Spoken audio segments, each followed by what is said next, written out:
My fiancée slept with her trainer after I paid for her dream wedding, so I vanished and let the venue call her about the non-refundable deposit. I thought love was about building dreams together. That's what I told myself the night I proposed to Chloe, the woman I believed was my forever. I'm a 31-year-old guy, and for the past 4 years, my entire world revolved around her. Her laughter, her goals, her version of us. She was this radiant energy, the kind of woman who could light up a room just by walking in. Everyone loved her. Smart, funny, outgoing, the type of person who made you feel lucky just to stand beside her. We didn't have it easy in the beginning. There were months when we were counting coins to pay rent, nights when we ate instant noodles and joked about how someday we'd look back and laugh. I worked double shifts at the hardware store and freelanced on weekends just to keep us afloat. She'd say, "Someday, baby, all this will be worth it," and I believed her, because I wanted to. Every small victory, every shared hardship, made me think we were unbreakable. When I finally saved enough for a ring, I didn't go extravagant. I went meaningful. I proposed at the park where we had our first date. Cheap coffee, bad weather, and a promise that life would get better. She cried, said yes instantly, and threw her arms around me like I'd just given her the world. For a moment, it really did feel like a fairy tale. We spent the next few weeks wrapped in that newly engaged glow, staying up late talking about color palettes, honeymoon spots, and guest lists. She wanted the wedding of her dreams, and I wanted to make it happen, no matter what it cost me. But somewhere between the laughter and late-night Pinterest boards, I started noticing the small things, how often she checked her phone, how quickly her tone would shift from sweet to impatient. I brushed it off at first. After all, what could possibly go wrong when you're marrying the love of your life? If love was supposed to be about building dreams together, then this wedding was supposed to be ours. But somewhere along the way, it started to feel like it was hers. From the moment Chloe said yes, she transformed into this unstoppable force of bridal energy. Pinterest boards, magazine cutouts, and late-night urgent calls with wedding planners. She'd stay up past midnight comparing venues while I worked overtime, trying to make the payments she didn't even look at. "Don't worry, babe," she'd say, brushing me off when I asked about costs. "It's our big day. We deserve something magical." At first I agreed. After all, she'd been dreaming about this her whole life. But soon, magical turned into lavish. Every time I thought we'd reach the budget limit, she'd find something new. Custom centerpieces, imported flowers, a designer dress that cost more than my car. I'd check our accounts at night and feel this quiet panic crawl up my throat, but I never said no. How could I? The look in her eyes when she talked about her perfect day made me think the sacrifices were worth it. Her obsession with perfection didn't stop at the wedding. She doubled her time at the gym, determined to look flawless in every photo. That's when she started mentioning her new trainer, Ryan. She talked about him casually at first, how motivating he was, how he really pushed her limits. I told myself it was harmless. People talk about their trainers all the time. But then her phone started buzzing constantly. She'd laugh softly at her screen, turning it away when I got close. "Just the girls," she said once, even though the way she bit her lip didn't match her tone. The thing is, when you love someone enough, you don't look for red flags. You paint them white and call them hope. Still, part of me wondered, what exactly was she training for? It started small, tiny things that only someone deeply in love would notice.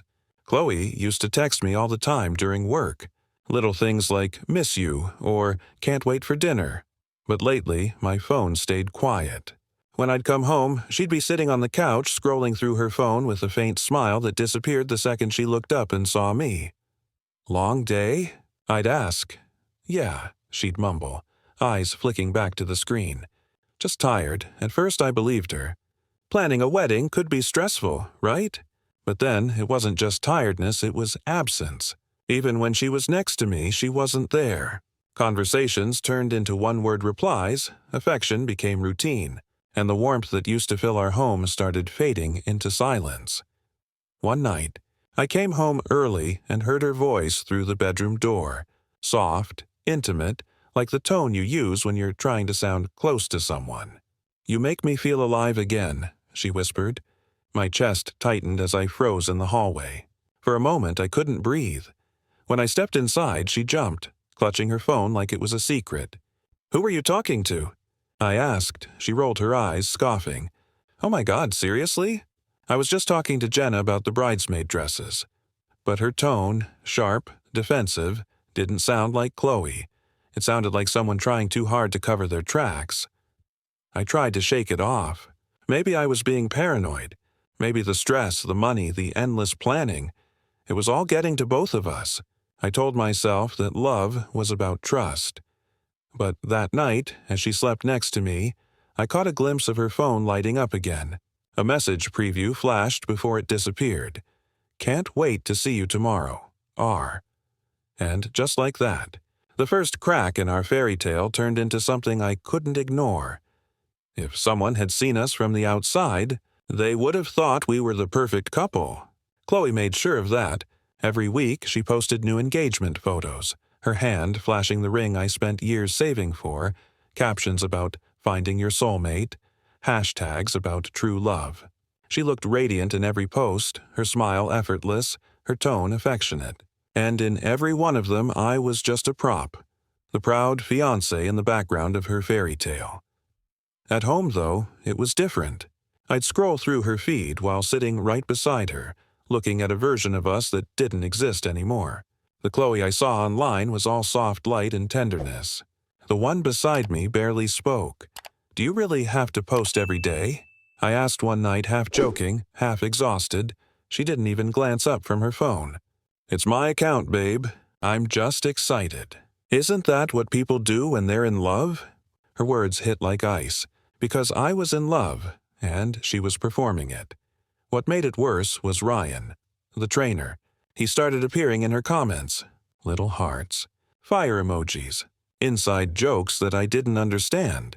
When I asked her about it, she laughed. "He's just being friendly. Don't be weird about it." But I couldn't help it. The same man whose name flashed across her screen late at night was now flirting with her in front of hundreds of people, and she didn't seem to care. My stomach twisted every time she smiled at her phone. Every time she said she was off to the gym, my chest felt tighter. I started staying up later, pretending to work while listening for the sound of her car pulling back into the driveway. Each time she walked through that door, I prayed she'd look at me the way she used to, like I was her home. But that version of her was only alive on Instagram. It was a random Thursday night when everything changed.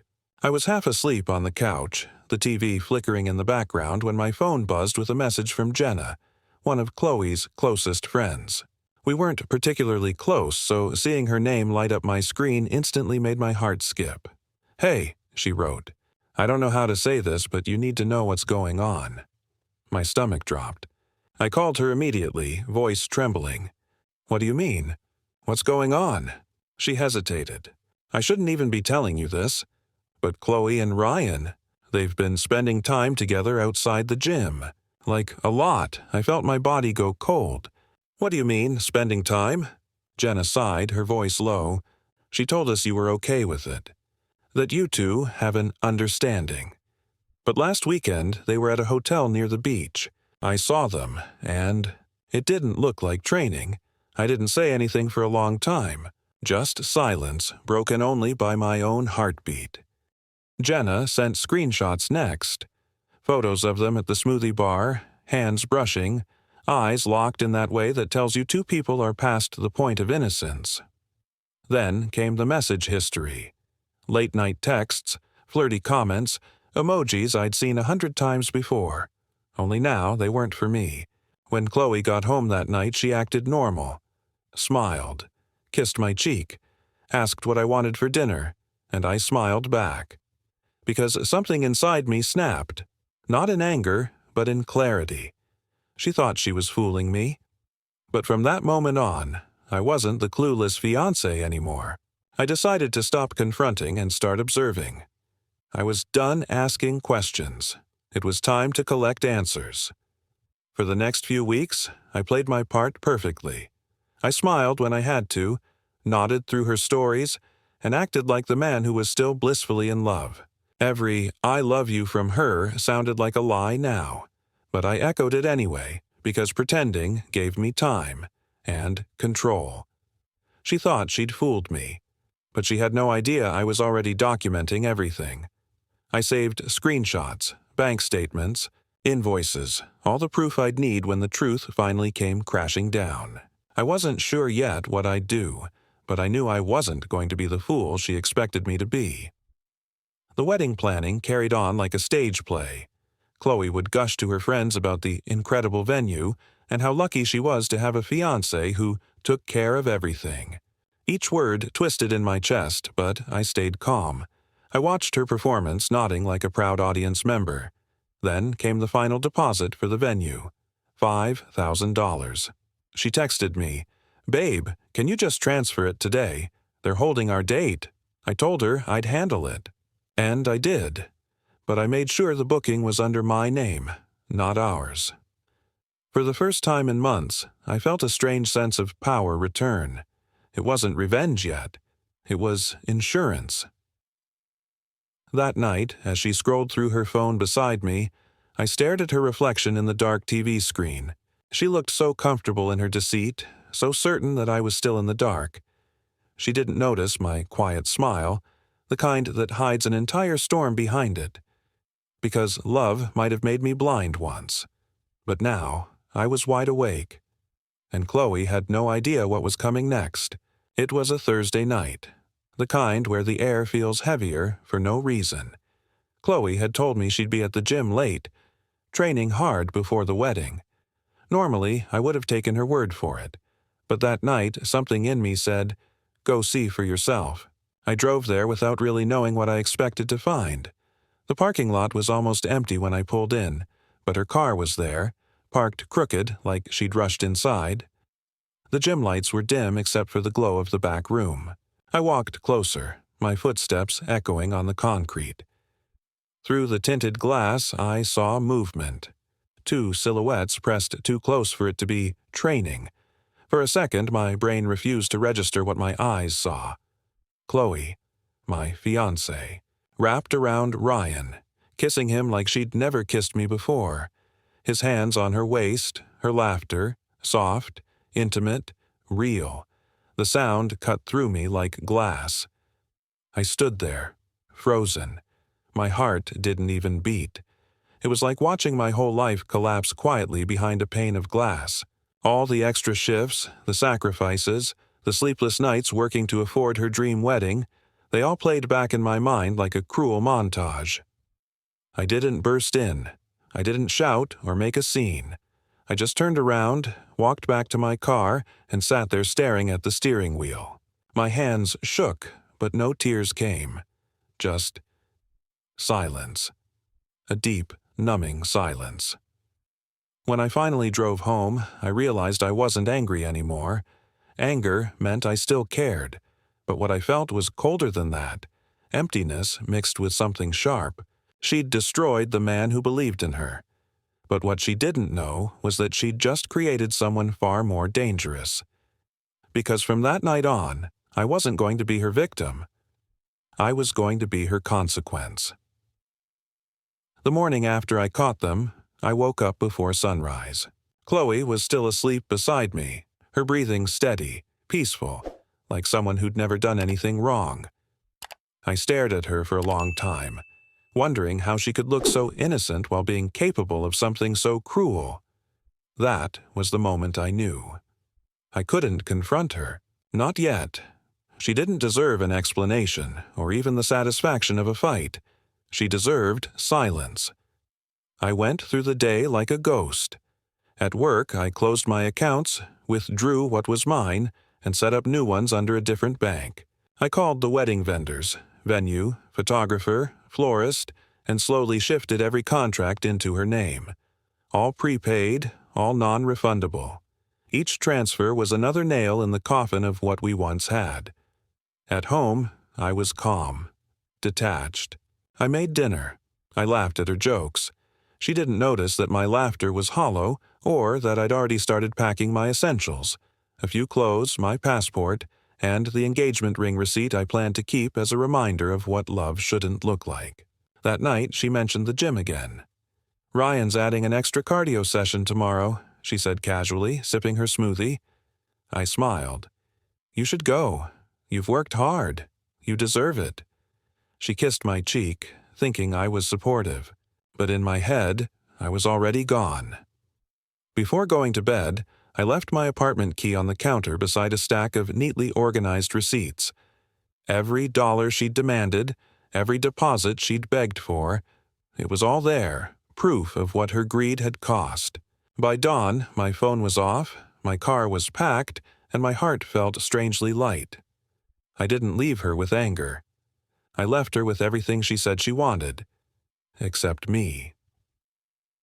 When Chloe woke up the next morning, I imagine it took her a minute to notice the silence. No coffee brewing, no shoes by the door, no sound of my keys jingling as I left for work, just stillness and the faint echo of her own breathing. I wasn't there to see it, but I can picture the confusion twisting into panic. She must have called my name, searched the apartment, maybe even checked the bathroom. But what she found instead were the envelopes I'd left on the kitchen counter, one for each vendor, labeled neatly with her name. The ring box sat beside them, empty.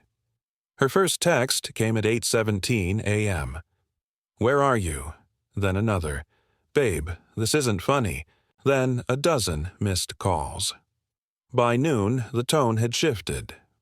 "What did you do? Why are these payments under my name?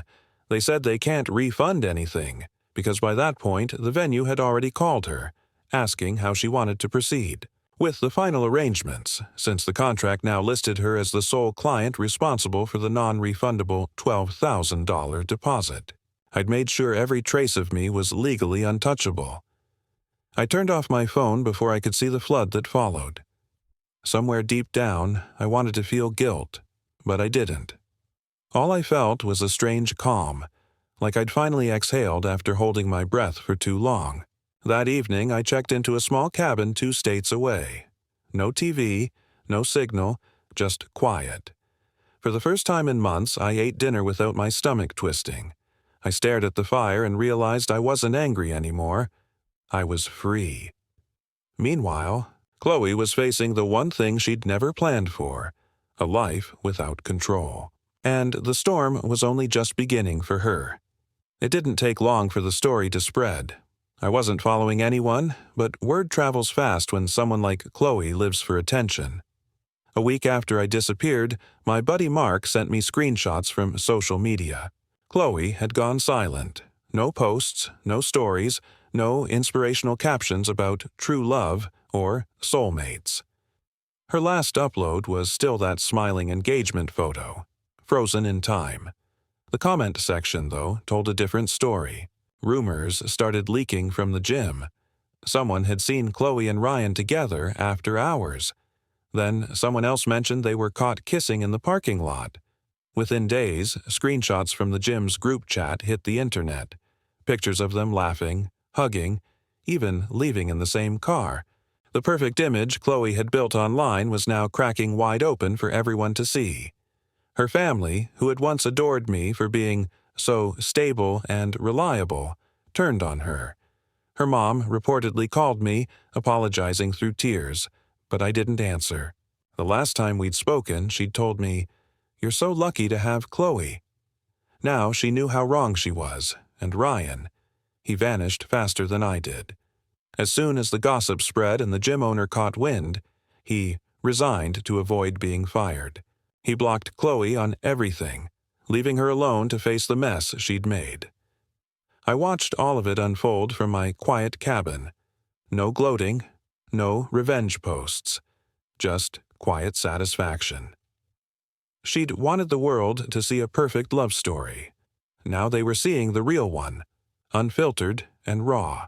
For years, I thought justice meant confrontation. But now I understood. Sometimes justice is simply absence, letting someone drown in the silence they created. And Chloe was finally starting to hear the echo of her own choices. A week later, my inbox filled with unread messages from Chloe. I didn't open them at first, Just watch the previews scroll by on my phone.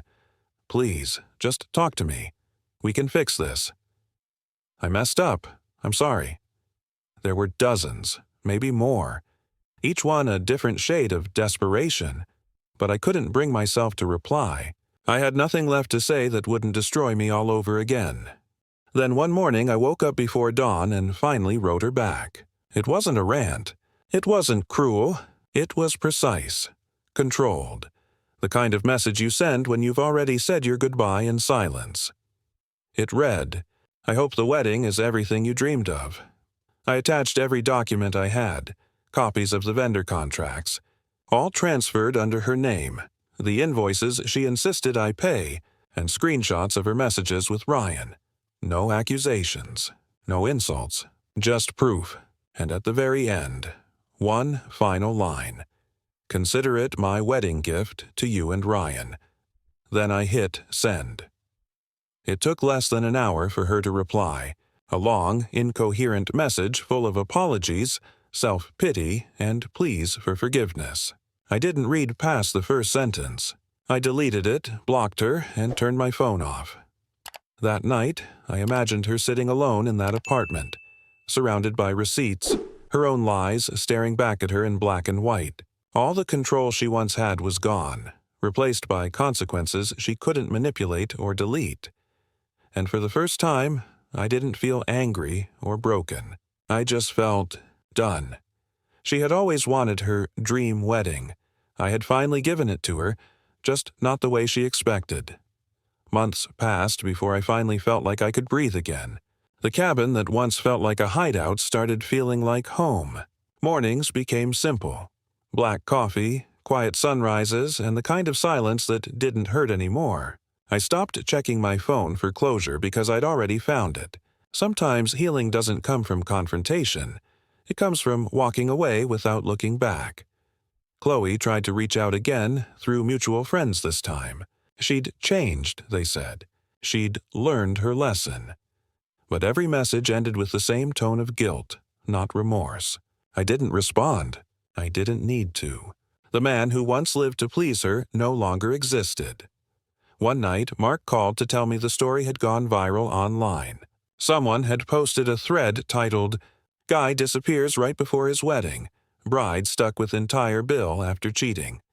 Thousands of comments poured in, people praising the quiet revenge, calling it poetic justice. I never confirmed it was me, but reading those words, I realized something. I hadn't just escaped her. I'd escaped the version of myself that thought love meant sacrifice without boundaries. I started over in a new city, took a job I actually liked. I met people who didn't make love feel like debt. Every now and then, I'd catch a glimpse of a couple holding hands and feel a pang, not of jealousy but of gratitude, because pain, when survived, teaches peace. Sometimes I still think about that wedding venue, the one by the lake with the white gazebo and the soft music. I imagine her standing there alone, waiting for a day that would never come. And I smile, not out of spite but freedom, because I didn't destroy her life. I just stopped funding it, and that, in the end, was the purest revenge of all.